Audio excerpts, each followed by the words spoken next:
नमस्कार, सत श्री अकाल, सलाम, welcome to your own YouTube channel knowledge entertainment. और हमेशा की तरह इस बार भी नई बात, इस बार भी नई कहानी पाई की। पाई एक मैथमेटिकल सिंबल, लेकिन कब ये आया, कहाँ से आया, कैसे आया, आज क्या चल रहा है, ये बातें आपको कोई नहीं बताएगा। लेकिन बताएगा कौन? ये चैनल आपको बताएगा, नॉलेज एंटरटेनमेंट बताएगा।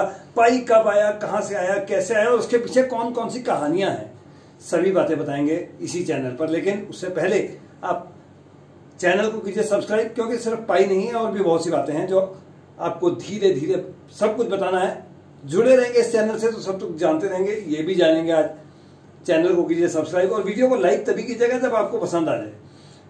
तो ये पाई की कहानी कहां से शुरू हुई, कैसे आई, कहां से आई, तो मैं पहले आपको ये बता दूं कि पाई, ये जो पाई है जिसे हम PI भी कह देते हैं, और आपको पता ही है कि पाई आर स्क्वायर जो है ये एरिया होता है सर्कल का। और पिज्जा के साथ इसकी बहुत अच्छी कहानी जुड़ी हुई है कि जो पिज्जा है, अगर इसका रेडियस हो z, तो जो पाई आर स्क्वायर है तो पाई का PI और ZA, ये Z जो है Z स्क्वायर बन जाता है A। तो पिज्जा का जो एरिया है वो पाई स्क्वायर आर स्क्वायर के साथ जुड़ा हुआ है। ये बातें आपको व्हाट्सएप ग्रुप में मिलती रहेंगी। ये छोटी मोटी बातें हैं, हम इनकी बात नहीं करेंगे, हम बात करेंगे थोड़ी सी बड़ी। तो थोड़ी सी बड़ी बात क्या है? थोड़ी सी बड़ी बात यह है कि पाई जो है, सबसे पहले मैं आपको बता दूं कि पाई सिर्फ मैथमेटिक्स में नहीं, ये फिजिक्स में भी बहुत ज़्यादा काम में आने वाला सिंबल है। एस्ट्रोनॉमी में भी बहुत काम आता है, बहुत जगह आता है। सबसे पहले आप ये समझिए कि पाई आया कब? पाई आया आज से 300 साल पहले। 300 साल पहले लगभग, नॉट एग्जैक्टली 300 साल, लगभग 300 साल पहले ये जो पाई है, इसे हमारे सामने लेके आए वेल्श मैथमेटिशियन, जिनका नाम था विलियम जोन्स। आपने इनका नाम नहीं सुना होगा शायद कभी। विलियम जोन्स ये लेकर आई, ये इसाक न्यूटन के बहुत अच्छे दोस्त थे, और इन्होंने हमें दिया सिंबल पाई।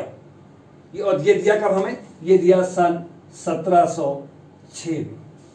1706 से पहले पाई जो सिंबल था ये नहीं था, और लोग इसके लिए एक लंबा सा फ्रेज यूज किया करते थे कि A symbol which when multiplied by the diameter gives the circumference। इतनी लंबी फ्रेज बोलते थे, तो उसे पाई का नाम दिया विलियम जोन्स ने 1706।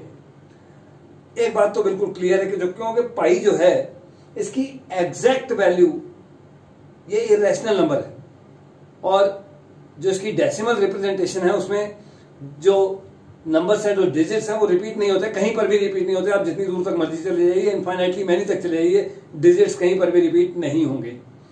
तो इसकी एग्जैक्ट वैल्यू तो मालूम ही नहीं है।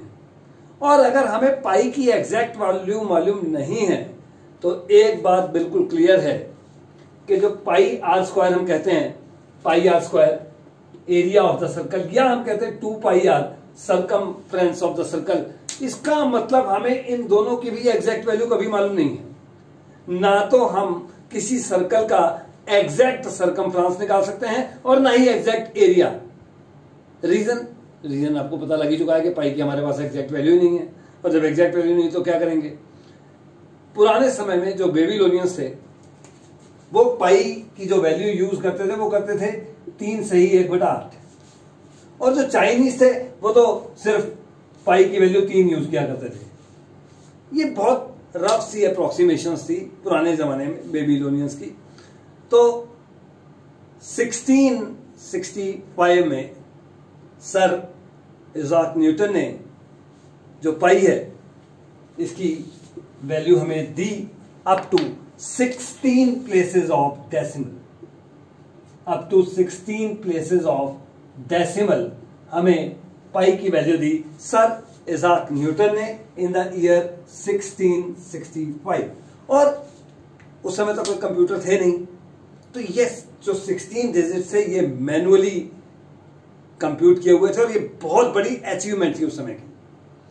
बात धीरे धीरे आगे बढ़ती है। सन 1700 में एक मैथमेटिशियन थे थॉमस लैग्ने। इन्होंने जो पाई की वैल्यू कैलकुलेट की अप टू 127 डेसिमल प्लेसेस तक इन्होंने जो वैल्यू थी इसकी निकाली। धीरे धीरे इसकी आगे वैल्यू बढ़ती गई और जब हम 20th सेंचुरी की बात करते हैं तो पहली जो हाफ पार्ट था 20th सेंचुरी का, उसमें लगभग 5 लाख डिजिट्स तक पाई की जो वैल्यू थी वो निकाली जा चुकी थी। यानी कि डेसिमल के बाद 5 लाख डिजिट्स जो थे वो लिखे जा चुके थे। पाई की एक्यूरेट वैल्यू जो थी यहां तक आ चुकी थी। ये first half of the 20th century की बात कर रहे हैं और तब तक जो कंप्यूटर थे वो इतने ज्यादा डेवलप नहीं हुए थे और जो कंप्यूटर यूज हुआ था ये 5 लाख डिजिट को फाइंड करने के लिए वो था CDC 6600, जो कि एक बहुत बेसिक लेवल का कंप्यूटर था, कोई सुपर कंप्यूटर नहीं था। उसको यूज करके ये 5 लाख जो डिजिट थे इनकी वैल्यू जो है वो फाइंड की गई थी। ये पाई को हम बोर्ड पर लिखा रहने देंगे क्योंकि कहानी पाई की चल रही है, तो पाई को तो बोर्ड पर लिखा रहने देंगे। सन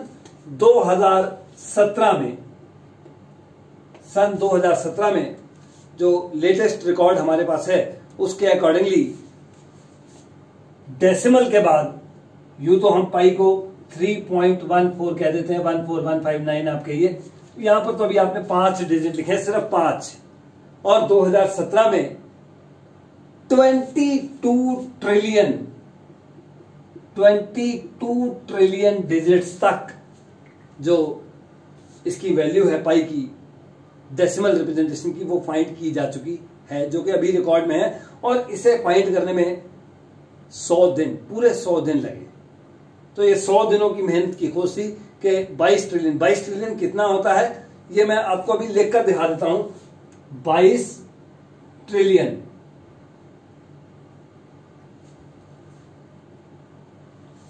ये इतने डिजिट्स, ये आपको तो यहां पर सिर्फ 14 डिजिट नजर आ रहे हैं, लेकिन ये जो संख्या है, जो नंबर है, इतने डिजिट्स जो हैं डेसिमल रिप्रेजेंटेशन में पाई के फाइंड किए जा चुके हैं। तो ये तो चलिए अभी मोटी मोटी बात करेंगे और बारीकी में जाएंगे, बहुत बारीकी में बात करेंगे इसके बारे में। तो आपको मालूम है कि हम पाई डे भी सेलिब्रेट करते हैं, और पाई डे किस दिन सेलिब्रेट किया जाता है आप सभी को पता है कि ये 3.14 जो है इसको 14 मार्च, तो 14 मार्च को हम मनाते हैं पाई डे। और ये पाई डे सबसे पहले शुरू किसने किया, ये डेफिनेटली दिमाग में आने वाली बात है। तो ये सबसे पहले शुरू किया लैरी शॉ ने। लैरी शॉ एक फिजिसिस्ट थे, उन्होंने ये शुरू किया पाई डे 14 मार्च को, और इसीलिए लैरी शॉ को प्रिंस ऑफ पाई भी कहा जाता है। तो ये तो बात थी 14 मार्च की लैरी शॉ की, लेकिन 14 मार्च एक आम सा नंबर मत समझ लीजिएगा आप कि ये सिर्फ 3.14 से ही रिलेटेड है। 14 मार्च की कहानियां और भी हैं। मोस्ट फेमस मैथमेटिशियन, अगर हम आइंस्टाइन की बात करते हैं, मैथमेटिशियन कहिए, फिजिसिस्ट कहिए, साइंटिस्ट कहिए, उनका डेट ऑफ बर्थ भी 14 मार्च ही है। तो पाई डे यानी कि 14 मार्च फॉर्चुनेटली एल्बर्ट आइंस्टाइन का डेट ऑफ बर्थ भी है। और इसके साथ स्टीफन हॉकिंग जो बहुत फेमस साइंटिस्ट हुए हैं, उनकी डेथ भी इसी दिन हुई थी 14 मार्च को सन 1876 में। तो फॉर्चुनेटली और अनफॉर्चुनेटली 14 मार्च जो है वो हमारे मैथमेटिशियंस के डेट ऑफ बर्थ और डेट ऑफ डेथ के साथ भी जुड़ा हुआ है। यहां पर मैं एक बात आपको छोटी सी और भी बता दूं कि जो डेसिमल के बाद इसके आपको नजर आ रहे हैं, यहां पर 5 नजर आ रहे हैं, तो मेरे लिए तो 5 भी बोलना बहुत मुश्किल है, याद रखना भी बहुत मुश्किल है। 3.14159 काफी लोगों को तो इतना भी नहीं याद होगा, लेकिन Guinness book of world record में एक नाम शामिल है राजवीर मीना का। राजवीर मीना ये VIT यूनिवर्सिटी वेलोर से हैं, VIT यूनिवर्सिटी वेलोर से, और इन्होंने 21 मार्च 2015 को एक वर्ल्ड रिकॉर्ड बनाया। और ये वर्ल्ड रिकॉर्ड क्या था कि पाई के जो डेसिमल प्लेसेस के बाद डिजिट्स हैं, इन्होंने 70,000 डिजिट्स बिना कहीं से देखे, बिना कहीं से पढ़े, आंखों पर पट्टी बांधकर बोले, और वो भी बिल्कुल करेक्ट। और इसमें टाइम लगा 10 घंटे। 10 घंटे में अपना नाम दर्ज कराया Guinness book of world record में राजवीर मीना ने, पाई के डेसिमल के बाद 70,000 जो डिजिट थे उन्हें रिसाइट करके। बहुत बड़ी बात है, मेरे लिए तो 5, 6, 7 डिजिट भी याद रखना बहुत मुश्किल है। ग्रेट है राजवीर मीना जिन्होंने 70,000 डिजिट जो है वो पाई के याद कर रखे हैं मुंह जबानी। कमाल की बात है। अगर आप इजिप्टियंस की बात करें तो इजिप्टियंस जो थे वो पाई को बहुत बारीकी से देखते थे। इजिप्टियंस के लिए जो उनके पिरामिड्स हैं, पिरामिड्स ऑफ गीजा, तो उनके जो पिरामिड्स हैं उनकी जो हाइट थी पिरामिड्स की, जो उनके पिरामिड्स की हाइट थी और जो उनके पिरामिड्स का बेस का पेरीमीटर था, ये हाइट और पेरीमीटर का जो रेशियो था दैट वाज पाई। यानी कि जो सर्कल का सरकमफ्रेंस और डायमीटर का रेशियो, वही रेशियो यहां पर था उनकी हाइट और पेरीमीटर ऑफ द बेस का। और आपको तो पता ही है कि इन पिरामिड्स को 7 वंडर्स ऑफ द वर्ल्ड में भी शामिल किया गया है। तो पाई वहां पर भी है, हर जगह पर पाई है, कहां पर पाई नहीं है। कई बार एक साइंटिस्ट, मैथमेटिशियन जो हैं वो ये भी मानते हैं कि पाई को रिप्लेस करना है तो आप पाई को τ/2 से रिप्लेस कर सकते हैं। टॉ को कई लोग यूं भी लिख देते हैं, कई लोग यूं भी लिख देते हैं, तो τ/2 से भी रिप्लेस कर सकते हैं। और टॉ भी एक इर्रेशनल नंबर है और वैल्यू एग्जैक्ट इसकी भी मालूम नहीं है। रफ वैल्यू इसकी भी आप 6.28 कह सकते हैं। तो आधा करके आप लोग को नजर आ रहा है कि ये 3.14 आ जाएगा, लेकिन ये भी एक इर्रेशनल नंबर है और इसकी भी पूरी वैल्यू मालूम नहीं है। और डेफिनेटली ये पाई की रिप्लेसमेंट मेरे ख्याल से तो नहीं है। कुछ साइंटिस्ट मानते हैं तो ठीक है, मानते होंगे। मेरे ख्याल से पाई अपनी रिप्लेसमेंट खुद ही है, इसके अलावा कुछ नहीं है। यहां पर आपको एक छोटी सी स्टोरी और सुना दूं, छोटी सी बात और बता दूं आपको कि यकीन नहीं होगा आपको कि एक लैंग्वेज भी है पाइलिश। पाइलिश ये पाई से ही मोटिवेट होकर बनी है। और इस लैंग्वेज की खासियत क्या है? इस लैंग्वेज की खासियत है कि इसमें कोई भी सेंटेंस होता है तो उसके जो नंबर ऑफ लेटर्स हैं वो एग्जैक्टली उतने ही होते हैं जितने के पाई में आपको डिजिट्स मिलेंगे। ये इस तरह से चलते हैं कि पहले वर्ड में 3 लेटर्स हैं, दूसरे में 1 है, तीसरे में 4 है, चौथे में 1 है, 5वें में 5 है, 6वें में 9 है, 7वें में, इसी तरह से चलते रहते हैं। और हैरानी की बात बहुत बड़ी है, बहुत बड़ी है कि इस लैंग्वेज में एक नॉवल भी लिखा जा चुका है जिसका नाम है not awake.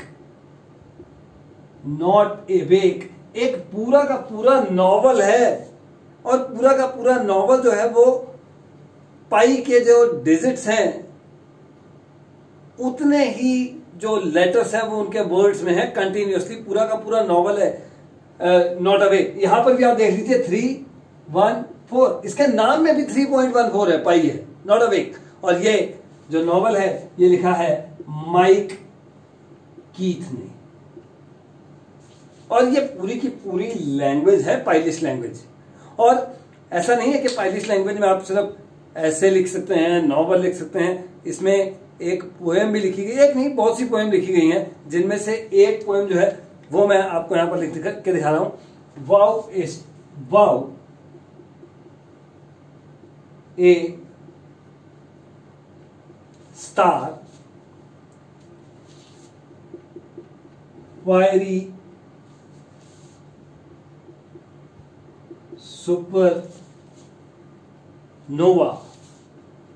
fiery supernova in cosmic burst। वाह, ये इस पोएम की ये सिर्फ स्टार्टिंग की लाइन है, पूरी पोएम मुझे भी याद नहीं है, जितनी थी मेरे पास मैंने लिख दी यहां पर। और यहां पर भी आप देख लीजिए कि जो वाव है इसमें कितने लेटर्स हैं, 3, दशमलव 1, स्टार में 4, फायरी में 5, सुपरनोवा में 9, एन में 2, कॉस्मिक में 6, बर्स्ट में 5, वाव में 3, and so on and so on. पूरी की पूरी पोएम जो है वो पाई लिस्ट लैंग्वेज में लिखी गई है। सो पाई सिर्फ एक सिंबल नहीं है, पाई पूरी की पूरी एक लैंग्वेज को जनरेट करता है जिसका नाम है पाइलिश लैंग्वेज। थोड़ी सी बातें भी आपसे और भी करनी, इसके बारे में और भी बात बताएंगे, भी आपको अभी खत्म नहीं हुई बात। एक मैथमेटिशियन हुए हैं हमारे पास, उनका नाम था W. Shanks, William shanks. William shanks जो थे, इन्होंने 1873 में मैनुअली पाई के 707 डिजिट जो थे वो कैलकुलेट किए थे, जो उस समय का एक रिकॉर्ड था। लेकिन इनके 527वें यानी कि 527 डिजिट में कुछ प्रॉब्लम थी, जिसके कारण इसके बाद वाले सारे ही डिजिट इनके बेकार हो गए, सारे खराब हो गए, सब में गड़बड़ होती चली गई और ये 526 डिजिट तक ही करेक्ट रह गया। तो ये भी एक बात है। 1888 में, पहले मैं इसको साफ कर लूं फिर आगे की कहानी सुनाता हूं। कहानी बहुत मजेदार है, आपको पसंद भी आ रही होगी डेफिनेटली, क्योंकि पाई के बारे में अभी आपको कभी किसी ने कुछ बताया नहीं कि पाई क्या है, कहां से आया, क्यों आया, कैसे चलता रहा आगे, तो ये कहानी तो आपको अच्छी लग ही रही होगी। तो 1888 की बात करते हैं। 1888 में एक इंडियाना में डॉक्टर एडवर्ड जे गुडविन हुआ करते थे और उन्होंने इस बात का क्लेम किया, दावा किया कि मैंने पाई से भी अच्छा एक वैल्यू फाइंड कर ली है जो कि एक सर्कल को स्क्वायर में कंप्लीट कर सकता है, यानी कि आप यूं कहिए कि सर्कल का एग्जैक्ट एरिया उन्होंने कहा कि मैं फाइंड कर सकता हूं। और उन्होंने कहा कि मेरे पास कोई सुपर नेचुरल पावर है, उसके थ्रू मैंने ये सब किया है। और उन्होंने इसे इंडियाना की जो लेजिस्लेटिव असेंबली थी वहां पर पेश किया और ये चाहते थे कि ये इनके नाम पर पेटेंट हो जाए, इनके नाम पर रजिस्टर्ड हो जाए, इनका कॉपीराइट इन्हें मिल जाए और ये दुनिया में फेमस हो जाए। लेकिन इंडियाना की लेजिस्लेटिव असेंबली में फॉर्चुनेटली एक मैथमेटिशियन भी थे जिन्होंने वहां पर पूरी तरह से इनको नकार भी दिया, गलत भी प्रूव कर दिया और इनकी जो कहानी थी वो बीच में ही रह गई, नहीं हो पाया पूरा इनका सपना। अभी आप सोच रहे होंगे कि ठीक है कॉमन सी बातें कर रही हैं, लेकिन अभी भी बात बाकी है, कहानी अभी भी खत्म नहीं हुई है मेरे दोस्त। मैंने अभी आपको बताया था कि 22,000,000,000,000,000 इतने डिजिट्स जो हैं वो फाइंड किए जा चुके हैं। आप यकीन नहीं मानेंगे, अगर आप इतने डिजिट्स जो हैं पाई के लिखने बैठ गए ना, तो मेरा ख्याल है कि कम से कम 50-60 साल तो लग ही जाएंगे सिर्फ डिजिट्स को लिखने में। सिर्फ इतने डिजिट्स को लिखने में 50-60 साल लग जाएंगे और पता नहीं कितना कागज लगेगा, नोबडी नोस। और वहां पर मैं आपको पहले भी कह चुका कि जो डिजिट्स हैं वो रिपीट नहीं हो रहे एक ऑर्डर में, उनका एक रैंडम ऑर्डर चल रहा है, रैंडम ऑर्डर। और आप सोचिए कि जिस चीज को, जिस नंबर को लिखने में 50-60 साल लग रहे हैं, उसमें कितने डिजिट्स लिखते जाएंगे, आप लिखते जाएंगे। और हैरानी की बात यह है कि उसमें 1, 2, 3, 4, 5, 6 इकट्ठे कभी भी नहीं आते, नेवर। 1, 2, 3, 4, 5 तक मिल जाएगा आपको, लेकिन 1, 2, 3, 4, 5, 6 कहीं भी इकट्ठा नहीं मिलेगा। आप 50 साल तक लिखते जा रहे हैं, डिजिट्स लिखते जा रहे हैं, लेकिन 1, 2, 3, 4, 5, 6 कभी भी इकट्ठा नहीं आएगा। छोटी सी बात और भी करते हैं कि पुराने जमाने में लोग जो एरिया निकालते थे सर्कल का, वो कैसे निकालते थे कि सर्कल का एरिया तो निकालना मुश्किल था, तो वो क्या करते थे कि इसको छोटे छोटे, इसको एक पॉलीगन में कन्वर्ट कर देते थे। जैसे यहां पर मैं एक पॉलीगन बना लेता हूं, ये पॉलीगन बन गया।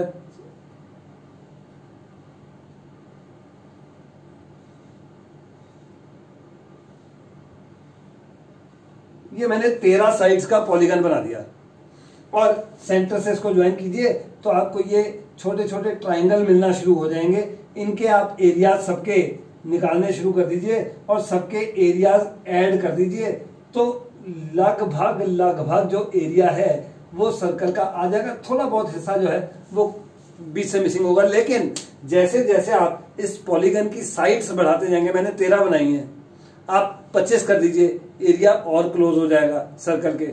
आप इसे 50 कर दीजिए, ऑलमोस्ट सेम आ जाएगा। और जब ये शुरू में हुआ तो आर्किमिडीज ने 96 साइड्स का पॉलीगन बनाकर सर्कल का एरिया फाइंड करने की कोशिश की। मुझे तो ये 13 साइड्स का बना के और इसका एरिया फाइंड करना बहुत मुसीबत लग रहा है, तो आर्किमिडीज ने 96 साइड्स का पॉलीगन कैसे बनाया होगा। लेकिन बात यहां पर भी खत्म नहीं हुई। जो चाइनीज लोग थे उन्होंने 3000 साइड्स का पॉलीगन बनाया, 3000 साइड्स का पॉलीगन बनाया और पाई की वैल्यू सिर्फ इतनी कैलकुलेट कर पाए वहां से 3.14159। बस 5 डेसिमल के बाद 5 प्लेसेस तक उन्होंने वैल्यू फाइंड की। 3000 साइड्स का पॉलीगन सर्कल के अंदर बनाकर, और वो सारे जो छोटे छोटे उनके ट्राइंगल्स बने, 3000 ट्राइंगल्स, उनका एरिया निकाला, उसको ऐड किया और फिर सर्कल का जो एरिया पाई आर स्क्वायर के साथ आ रहा था उसके साथ उसको कंपेयर किया, और कंपेयर करने के बाद जो पाई की वैल्यू आई वो उनकी आई 3.14159। उसके बाद कुछ मैथमेटिशियन और भी थे जिन्होंने 25,000 साइड्स तक पॉलीगन लेकर और फिर इसको क्लियर किया, इसके आगे की वैल्यू निकाली, और 25,000 साइड्स के पॉलीगन से भी सिर्फ जो वैल्यू यहां पर आई वो 18 डिजिट तक आई, उसके आगे नहीं। उसके आगे फिर भी कैलकुलेट बराबर ठीक से नहीं आ पाई वैल्यू। लेकिन इतना कुछ करते हैं लोग। और मैं आपको एक छोटी सी बात बता दूं कि लोग तो 22 ट्रिलियन डिजिट्स निकाल चुके हैं, लेकिन आप सिर्फ अगर 9 डिजिट्स तक इसकी वैल्यू को लें, सिर्फ 9 डिजिट्स तक जो पाई की वैल्यू आप उसको कंसीडर करें, और आप अर्थ का जो सरकमफ्रांस है वो निकालने की कोशिश करें, तो 25,000 मील की डिस्टेंस में, 25,000 मील कम नहीं होता है। इंडिया में एक एंड से दूसरा एंड जो है वो 5,000 मील भी नहीं है, और मैं बात कर रहा हूं 25,000 मील की। 25,000 मील की डिस्टेंस में जो गलती होती है वो सिर्फ 0.25 इंच की, यानी कि इतनी, ये आपको नजर आ रहा है इतना, ये भी मैंने ज्यादा बना दिया, ये इतनी डिस्टेंस की गलती होती है। अगर आप accurate up to 9 places of digits pi की वैल्यू ले रहे हैं और सर्कमफ्रेंस निकाल रहे हैं अर्थ का, तो 25,000 मील की जो डिस्टेंस है उसमें आपकी इतनी डिस्टेंस की गलती हो रही है सिर्फ।